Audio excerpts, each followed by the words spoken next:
السلام عليكم.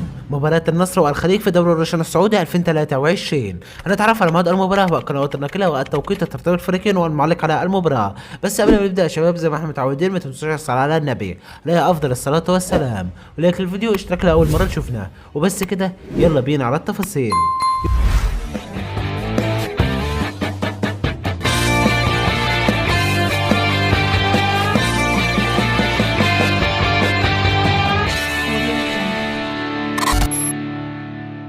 يفتح استاد مرسول بارك لاستقبال مباراة مع السكيل التي تجمع بين النصر والخليج، وذلك في دوري الروشن السعودي 2022-2023. وسوف تنقل المباراة على قناة SSC سبورت 1 HD، هي القناة الحاصلة على حقوق الطبع والنشر، وسوف يكون عليها المعلق عيسى الحرباني، هو المعلق على مباراة النصر والخليج في دوري الروشن السعودي 2022-2023.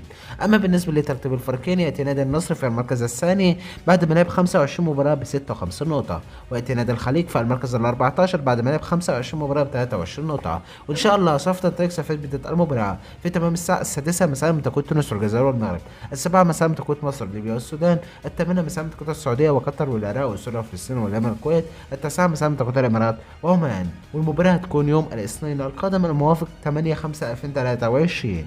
وبس كده يا شباب، نكون تعرفنا على موعد المباراة وقنوات النقلة والتوقيت وترتيب الفريقين والمعلق على المباراة.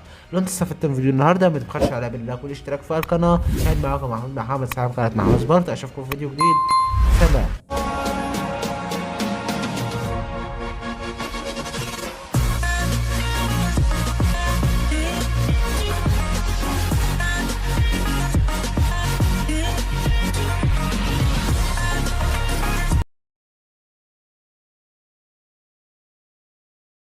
السلام